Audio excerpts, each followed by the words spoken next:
Easy. All right, since I have the show, I have all the spots and you don't, well, let's go from here. Miz TV starts the show, yes? Miz TV starts the run. Out comes the Miz. Fuck. Miz TV. Fuck. Why does he keep calling Miz Andy? Out comes Drew. Fuck. Why does he keep calling Drew Andy? Oh, because his real name is Andrew Galloway. Interesting Ted bit. Yeah, didn't really like a fan of that. Also, by the way, I'm over the sword bit. Yeah. Drew I loved it and I'm over it. Drew shut Miz up. So Miz keeps talking. Drew shuts Miz up with a headbutt. Launches the briefcase and leaves. Yeah. Then Miz gives another great promo. No, he doesn't. Yes, he does. No, he doesn't. He literally doesn't. And let me tell you why. Okay? I want you to listen very carefully for why this is stupid. Okay? By the way, I tried to play a game this week, okay? I wish we had more time. I wish you had more time. We have technically an hour or 40 minutes. Because I want to go home and go to bed. I've been up since 5 a.m. So this is the issue that I have, okay? Miz is Mr. Money in the Bank, which means he has a free contract to cash in. Right. He is removing himself from the Elimination Chamber because fuck a bunch of that, I have Money in the Bank. You're in a fucking title match for free. You don't have to cash in your Money in the Bank to win the title. He's in the match. He knows he can't win any. The only way he knows he can't win anything because Miz sucks. He literally said, "I suck. I'm garbage. I can't win without doing some stupid cheat. I'm going to put Johnny Mundo in the match and hope that Johnny Mundo wins so that way I can pin my buddy Johnny Mundo." He literally removed himself from a championship match where he could win to use his Money in the Bank. He removed himself from a brutal elimination chamber also, so that when he can freshly change his match into 6 people destroy themselves, and he can go in there. No, this is brilliant. No, this was stupid. You're stupid. This was you're equally stupid. as stupid. No, you're fuck stupid. You. That was stupid. He has a free pass. No, he doesn't. He literally gave up his free pass to use his free pass. But he cannot. No, he's keeping himself fresh. This was as dumb as what AJ said when he told Adam Pearce. He's like, "It's your one shot you had at the WWE title. You gave up. You weren't going to win, but you gave up." That's exactly what he did. He gave up an opportunity to win the championship to use his trump card to win a championship. No, because he would have gotten beat up in that and not been able to cash it in. But at least he would have had a chance. Lucha Brothers and Riddle versus the Hurt Business. Do you have that? Also, he removes himself from the Elimination Chamber match, which then means he removed himself from the Gauntlet match, which means he could have gone in last in the thing. Stupid. Stupid, stupid, stupid. And I don't like that word. That's a bad word. Lucha and Riddle versus the Hurt Business. Did you get that? No. Okay, Bobby was watching from a grill the whole time. Basically... Look at this section right here, backstage, to here. This is all backstage segments of where they cut my show together. It's like I had 27 minutes of backstage put together. Okay, so basically it's Lucha and the Riddle versus the Hurt Business. MVP hurt himself for real in the middle of this match. He is limping really hard on his knee. He finished out the match. Give it to the professional that he is. And Riddle pins MVP. Then here comes Bobby to beat everybody down. The key selling point for this is Cedric and Shelton got along the entire match. Miz thinks that Morrison should take his place. Bad Bunny making eyes at Mandy. Bad Bunny was making eyes at Mandy. Did you get that? Yeah, Bad Bunny and Mandy. And Priest is like, no. Yes. That was great. Yes, Priest was pretty good, and then Kazawa comes out and he wins the new 24/7 championship, and then he gets all dance and celebratory in front of Priest. Priest slams his head into the wall and says, "Hey, Bad Bunny, why don't you go ahead and win the championship?" Stupid. Kofi thinks it's his time, and after way too much yelling, Miz and Kofi get to pick a spot. So, explain this to me. Kofi and Xavier are unhappy that with Miz and Adam Pearce. Kofi wants to now be in the match that the Miz has removed himself. Yes. But why didn't Xavier want to be in the match?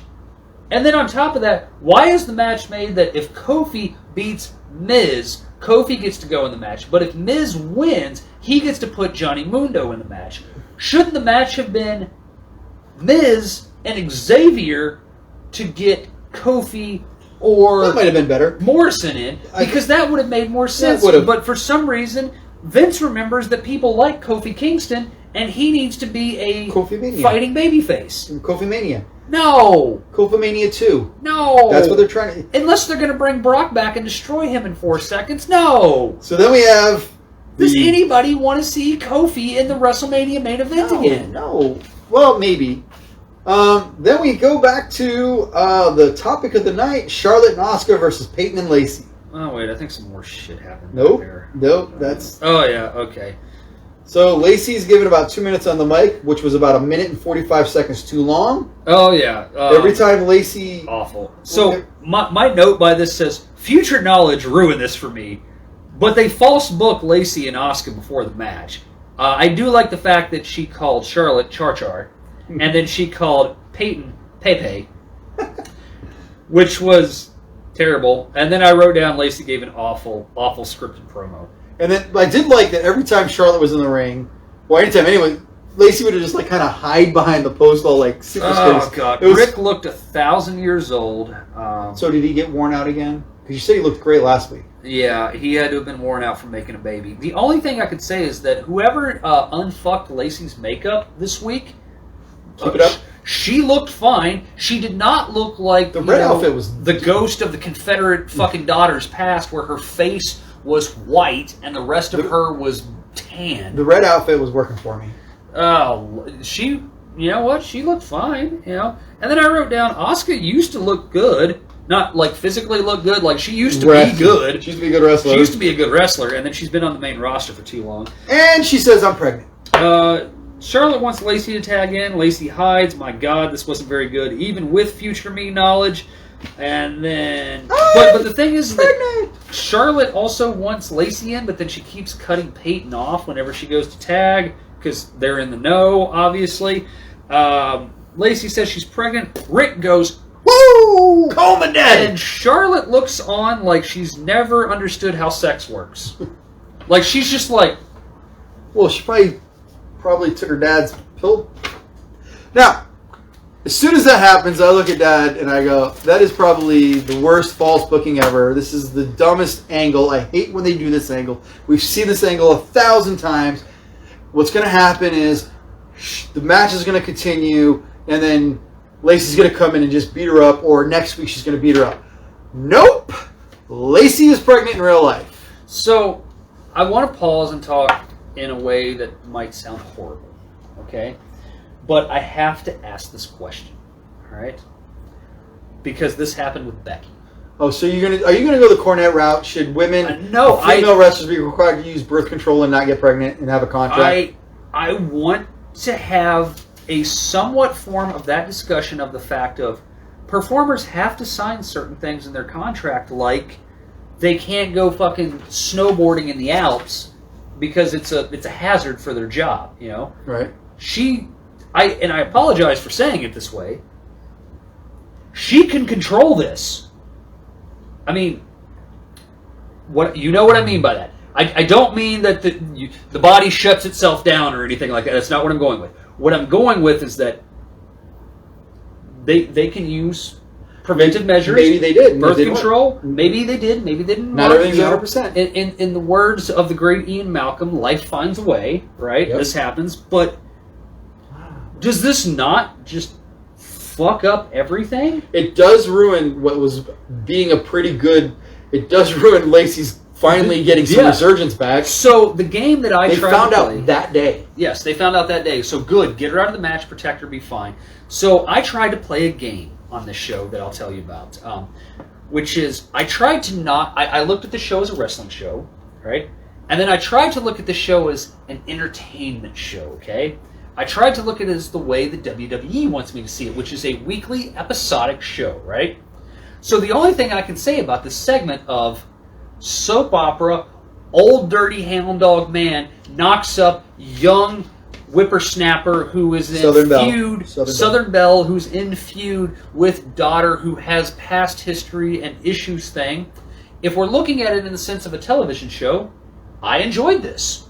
If we're looking at it in the sense of a wrestling show, this was awful.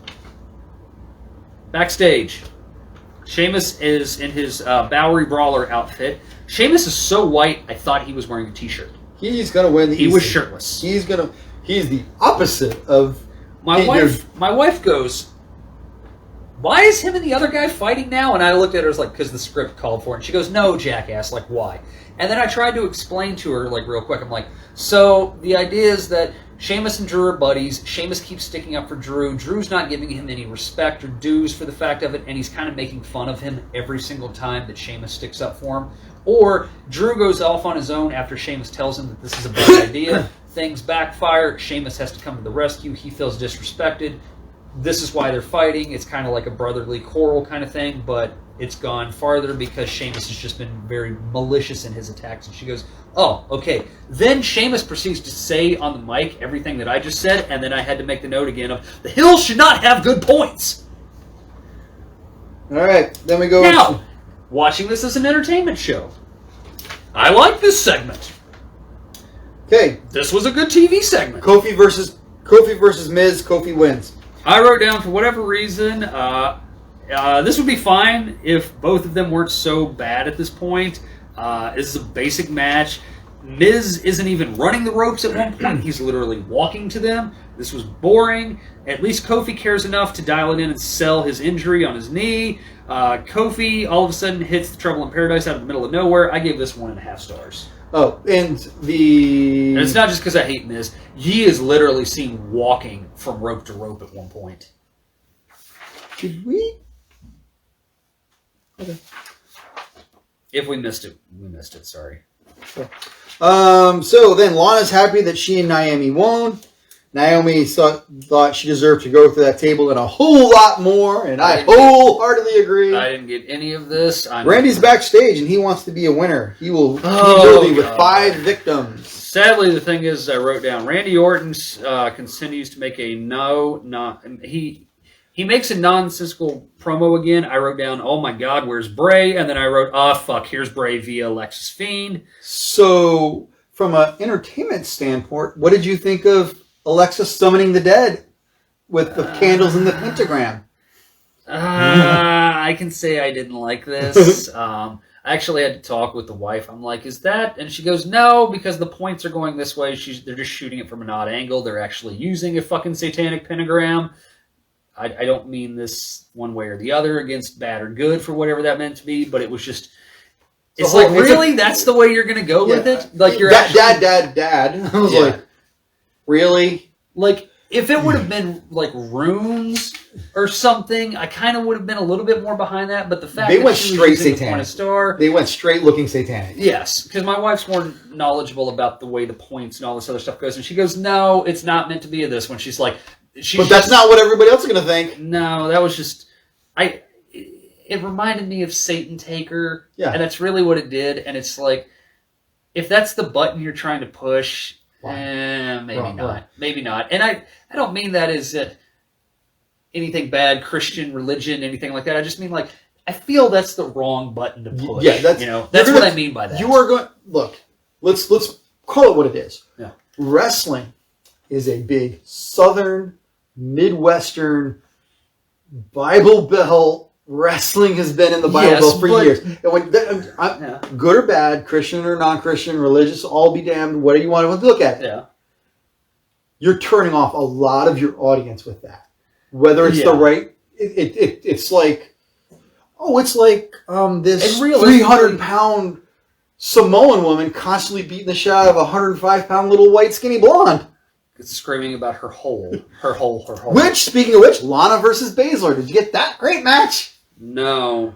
I mean, come on. Who did you think would win? Oh, God. Then Braun's back.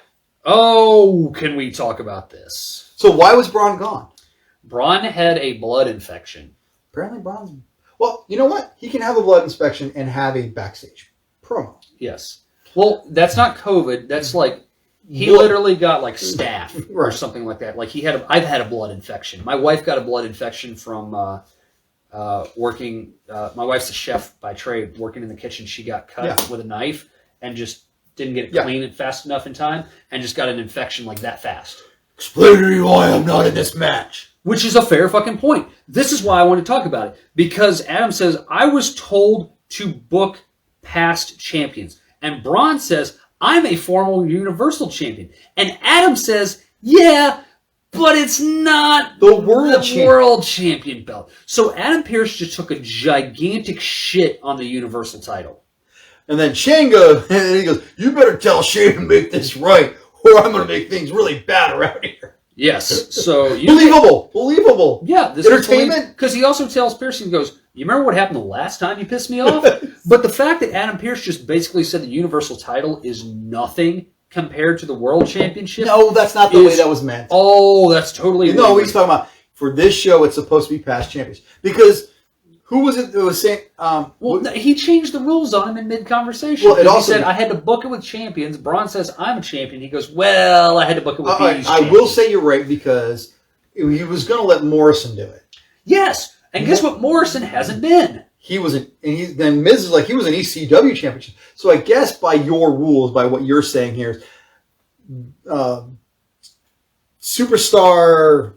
Adam Pearce, Dad told me they were talking about him on Florida Championship Wrestling because he watches FCW, and they were Hollywood Championship Wrestling, and they actually highlighted his career. Oh, fun! On whatever his nickname was, but apparently Adam Pearce thinks that the ECW Championship is better than the Universal Championship.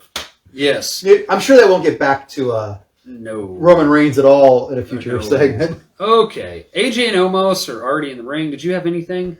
Then we just go straight into Gauntlet match. Okay, AJ and Omos are in the ring. I wrote down, fuck you, AJ. You're not this bad. He then makes a great joke about Ritz crackers and M&Ms, and Omos looks at him and he goes, no, try it. You'll like it. So I kind of want to try what Ritz crackers and M&Ms taste That's like the same thing. Then he says something about a lawyer or something about Joseph A. Parks. Yes, Joseph Parks. So AJ just literally referenced Abyss from TNA.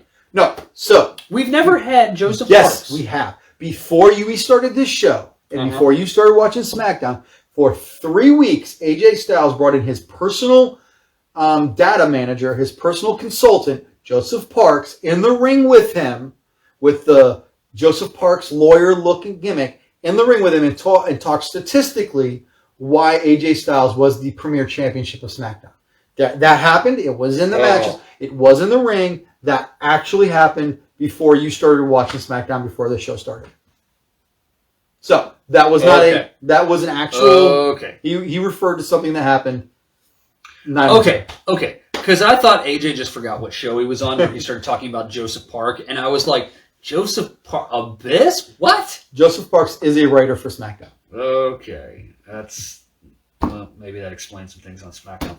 Gauntlet match. AJ versus Kofi. Omos destroys Xavier Woods. Ref ejects Omos. Why? He killed someone who wasn't in the match. First of all, the announcers are surprised that Kofi's out first, but AJ announced when Kofi gets out here. Yeah. So that was a big screw up on that. And also, why is AJ and Kofi going first? This made no sense. It makes perfect sense. No, it makes no sense at all. And then Omos destroys Xavier Woods, gets kicked out for no reason. Oh, Kofi's poor leg. Who cares? AJ pins Kofi. AJ pins Kofi with a phenomenal forearm out of the middle of nowhere. And then Drew comes out. And I wrote down, oh, God. I know where this is going, and I don't like it. Okay. So AJ versus Drew. The announce team says the history between these two go back to TLC in December, or whatever it was. And I wrote down, it's February. Not enough time has passed to, I feel, accurately call this the history between these two. Let's see, how much time did this match, these guys get? I don't even know how points are so screwy on this. No, I'm going to take care of that. Okay. So this part of the match went 18 minutes. Oh, dear Lord. Like, the 5 minutes. Not even 5 minutes of the match. I was watching going, that's not the champion of this show. Drew looked horrible. Yeah. Drew looked like he was getting his ass whooped. He was struggling to stand. My legit thought, is this COVID back? He looked horrible. I don't know why they booked him in this gauntlet match this way. But honestly, I thought they had a pretty good B pay-per-view match. But the champion did not look like a champion. Well, okay. And let me explain to you why. Okay? So, he has an okay match with AJ. Drew wins, by the way, so AJ's out, so fuck me. That sucked. So, right before the Claymore, you heard people pounding on stuff. Why am I hearing the NXT pounding on the glass sound effects? The crowd noise was so dialed up on this. So next we have Drew versus Jeff Hardy. Hardy has a picture-in-picture promo before the match. Why? And then Hardy starts his own cheer by going, Hardy, Hardy, Hardy. There's nobody in the building, Jeff. I'm like, okay, Jeff needs to lose this match in 5 minutes. No. 10 and a half minutes later. Jeff Hardy has the best match he's had in 2 years. Winner Drew with Claymore. This was the best I've seen Jeff Hardy look in a long time, and maybe that's because they were going at Jeff Hardy's speed. Yes. Because they were going pretty slow. The reason for this is, I'm building up to it, is that Drew... Let's keep going and I'll explain. All right, so Jeff's head was at least 6 inches from the mat during that Future Chalk DDT. Sorry, horrible camera angle. And when they did the replay, they sped it up at the end. Yeah. I kept going, why? I kept looking at Dad going, how is he still in this match? How is he still in this match? And Dad goes, because he hasn't taken his shirt off yet. Yeah. As soon as he took his shirt off, he lost the match. Because that's what happens. If Jeff takes his shirt off, the match is over 30 seconds later. Whether he wins or loses. Unless Jeff takes his shirt off on the way to the ring. Right. That's the Jeff Hardy match. But Jeff's like, I'm like, why is he? He goes, he hasn't got a chance to take his shirt off. This was fun. The suplex outside on the fucking mat that where Drew literally knocked the wind out of himself because you saw him hit up on the top of his chest here and he goes, oh! Like that.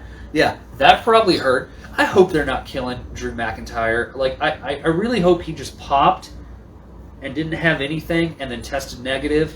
I really hope there's no damage going on in Drew's body right now. So I'm gonna cut you off real quick because you're gonna go past it too quick. Because this was a quack and crock of quack shit. So on the way to the ring, you have Randy sauntering out to the ring or whatever, and you have his big snake with the snake fangs.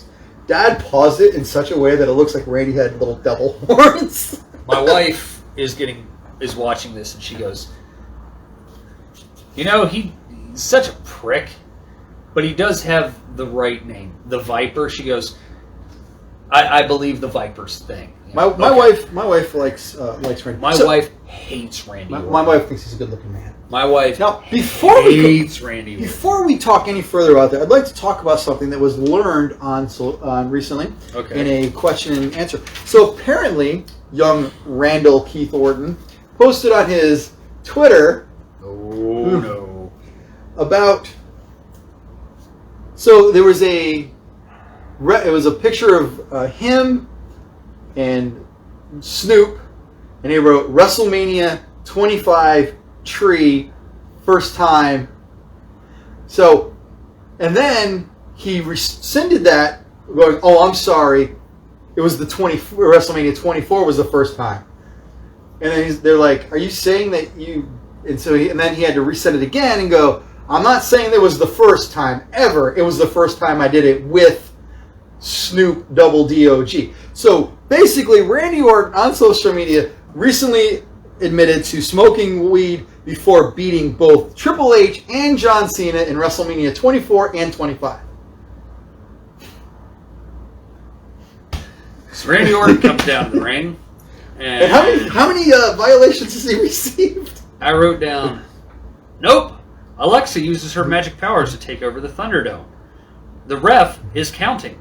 The ref gets to maybe 6, and then over the announce team it goes, Randy Orton has been counted out of this match. Alexa's faces disappear off of the massive amounts of Titantron that she has taken over, including the Thunderdome, the Titantron, everything that has a picture availability of a digital construct on it. It looked like a 1990s sci-fi movie with her giggling and laughing. Randy gets pissed off, goes to jump in the ring, and Drew claymores the fuck out of him, and then Sheamus comes out. I will say, Randy got buried. I will say, that I thought something like that was going to happen a lot sooner. I knew something like that was going to happen. I thought it was going to happen way sooner. I thought it was going to happen on the way down to the entrance more than anything else. No, I mean just like that, her taking over every TV. Yeah. Or the Fiend taking over the TV. Oh, yeah. I thought that eventually Fiend was just going to be like every fifth picture in the... This was... Yeah. Whatever it was. So then Drew and Sheamus comes out. Why Sheamus and Drew are touching before the pay-per-view, I don't understand. Drew has been in a hellacious fight for the last 25 minutes against everybody. This is why Drew is looking the way he's looking of the champion is that he's been beating Drew. He should look at it he should have looked like it in the first match. Think of your fuckhole's stupid promo that he cut at the beginning of the match or at the beginning of the show where Miz says, how are you going to contend with 5 other champions in a match? You're going to crack under the pressure. You're not going to be able to fight back. You're not going to be able to do it. This was the match that proved what it made Miz truthful of. Drew couldn't put away every champion and conquer all the previous champions because Sheamus beats Drew. Agree. However... And then Sheamus gets on the mic and says, I'll beat you. Drew and AJ Styles went 18 minutes. 5 minutes into the match. Drew looked bad. Drew versus Jeff Hardy for 11 more minutes? Okay. I would reverse those two. Well, yeah, I would have reversed those two, and honestly, I wouldn't have had... I knew Sheamus was going to win. I would not have let Sheamus and Drew touch again before the pay-per-view that comes up this week, in my opinion. I thought that was very dumb, and if I'm going to rebook and tie any of that, I would have not made that a thing. I would have made sure that Drew won. I never would have put Drew in this match to begin with. What I would have done was say that the champion has the favored ability of this, and he will come out last. You guys fight it out. And they should have had somebody else fight it out. And Sheamus should have beat everybody from the start of the match all the way through the end of the match, like he did a couple weeks ago when he did the 2-on-1, where he looked like $1 million, and we were praising him for this great Sheamus match that we hadn't seen out of him in years. That would have made Sheamus look like a legitimate contender instead of this whiny fucking heel that he's not because he has fair points because Drew treated him like shit for 3 months. On the entertainment factor for that, I didn't like this for all of the reasons I just said. Sheamus has fair points. Good morning, Marshall. How's it going, bud? So, yes, Raw was not great. Raw was not good. However, there were... Raw was not great, but Raw was not horrible like it has been. Raw was building back not up. Unwatchable. SmackDown was a great show. NXT had hiccups because they were getting to the pay-per-view, and then the pay-per-view made up for that. If you look at, honestly, AEW had hiccups, but they got there. TNA had hiccups and got there. Raw is so mismatched, wishy-washy, and I don't understand. Well, it feels like Raw only has 12 wrestlers on the roster. So does SmackDown. I know. How many times has Bayley and the same people keep touching? I've never thought in my life, I really wish there were a superstar shakeup. Kind of wish there were a superstar shakeup at this point. I don't. Is the issue the people who are wrestling, or is it the positions they're put in to wrestle at this point? How many times am I going to watch Riddle and the Hurt Business wrestle each other? I could, if they were putting on decent matches. Let me say that, which they haven't been awful. They've been fair, but honestly, where was Keith Lee? Probably having COVID. Oh no, he was getting engaged. Congratulations, Keith. Okay, yeah, that's where he was going. But the point of it is that I can watch. How can we criticize something for going too fast and then also criticize something for going too slow at the same time? Because that's kind of a thing that I want to feel that I'm feeling happy about something when things are going my way and not just change my mind in the middle of something. I got it.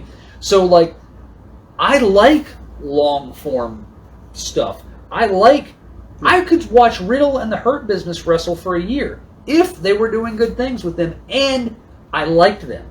Okay, so here's the Monday Night roster. Okay. So AJ Styles wrestled. Akira Tozawa, yeah, okay, whatever. Angel Garza, no idea where he is. Bobby Lashley. He's going to wrestle Bad Bunny, remember? Yeah. Yeah, Bobby Lashley, fine. Who looks amazing. Bray Wyatt, who might be back. They're hiding him. Carlito, I don't count that. Dabakato, he's been on the roster for, never seen him. Well, You were asking me last week. Drew Gulak wasn't on the show. Elias wasn't on the show. Eric not on the show. Graham Metalik not on the show. Humberto Carlito, haven't seen him in weeks. I don't think he's employed anymore. John Morrison wasn't on the show. Jackson Ryder. Yeah, he's not on the show anymore. He wasn't there anymore. Lince Dorado, not on the show. Nope. None of these jokers were on the show. Mace, Mustafa Ali. None of those guys. Ricochet. Wish you wouldn't have buried him. Yes. Riddick Moss, where was he? R-Truth, where was he? I don't even remember what Riddick Moss looks like. He was a big football-looking dude. Titus O'Neil. He's technically part of Tucker Knight. Tucker! Why isn't Tucker wrestling? Well, because they didn't... They're all chasing... They're chasing the 24/7 thing for. So give them one or two matches to break up the monotony. Would you really want to see? Yes, Tucker at this point, yes. No, I would want to see Tucker versus the Ninja guy. Because then you got the women's. So all right, fine. Throw a few more women matches in there. You got Alexa Bliss not shown. Asuka. Oh no, Alexa Bliss was praying to Satan. Fine, sure. And then she used her satanic powers to take over the Thunderdome. No Donna Brooke. No Mandy Rose. No, Mandy Rose was there trying to get some play off of Bad Bunny. Dana Brooke was not there. Lacey Evans is now knocked up. Lana was there. Naomi was there. Naomi She was there in a pre-tape. Okay. Nia Jackson, Nikki Cross, we don't need. Reckoning, no. I'm just saying, they have all these people. Yes, they have a lot of guys that aren't being utilized right now, but at the same time, like I said, it's just... Are we being negative for the sake of being negative, or is it just like... Maybe I'm just watching too much wrestling. Is it a burnout at this point for it? Because it's like... I don't know, somehow NXT still makes it fresh. Somehow NXT has a smaller roster and still makes it feel fresh. Well, let me ask you this, okay? Because I was plotting this out in my head of what I want to pitch to you to make this sound right, okay? And it's not just because my girl needs some love and I need some point loves from my girl, but Lacey is now out of Elimination Chamber, right? Right. The next logical step is to put Charlotte back in play for a show of respect against Asuka for the belt for the Women's Championship. I would agree. The only thing I think you can do from that point is also have a Women's Elimination Chamber match where Ripley is in the Women's Elimination Chamber. She wins the Chamber match. Bianca challenged Sasha. Ripley wins the Elimination Chamber to challenge Charlotte Flair for the match at WrestleMania so they can have the redux. I can see that. Of them fighting together because you know they want it.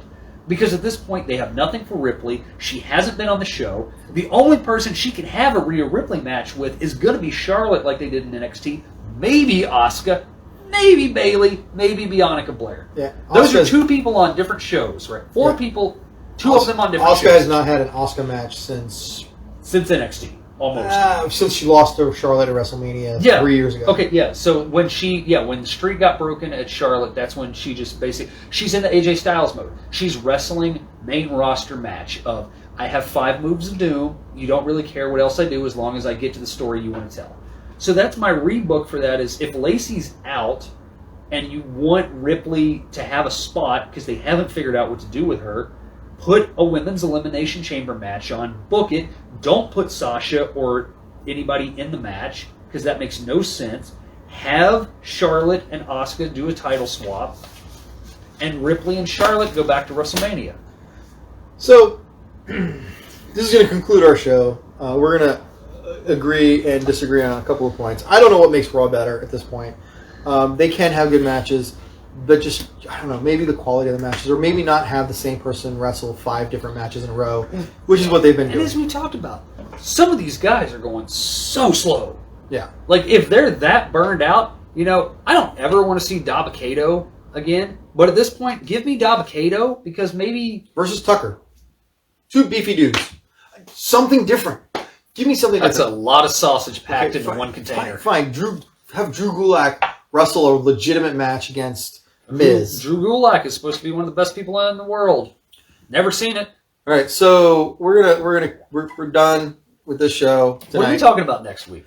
We're gonna talk about the most over and underrated talent that we have seen come. Overrated talent and overrated moves